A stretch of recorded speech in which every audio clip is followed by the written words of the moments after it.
2:50 del mattino, l'auto con a bordo almeno 4 rapinatori fugge dal centro di San Giacomo di Veglia, probabilmente verso il casello dell'autostrada. Nei 4 minuti precedenti il comando aveva messo a segno un colpo nella gioielleria Collodel, razziando monili, oggetti in oro e argento, orologi e altri preziosi presenti in alcune delle vetrine. Attrezzati di tutto punto hanno prima sventrato la saracinesca, poi scardinato la porta blindata. Probabilmente sono delle persone che sono dei professionisti, quindi non hanno raggiunto San Giacomo e la mia gioielleria casualmente e hanno anche provato in altri luoghi.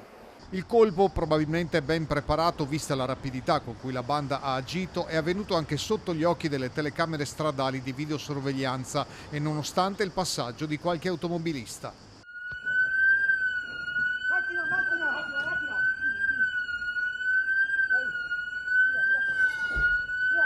Sicuramente erano preparati, hanno usato anche degli istintori per coprire la loro fuga, l'hanno usata contro la vigilanza del compiano, l'hanno usata contro un ragazzo che abita negli appartamenti sopra che ha provato a filmare questo colpo e loro gli hanno agito contro questo istintore brandendo questa polvere nei suoi confronti.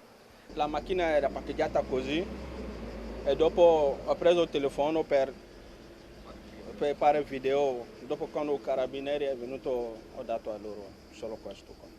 E loro avevano anche un estintore, cosa hanno fatto con l'estintore? L'estintore per messi sui passeggeri che passano, perché quando ci passa così tu non vedi niente per quella. L'hanno usato anche verso il vostro appartamento? È così.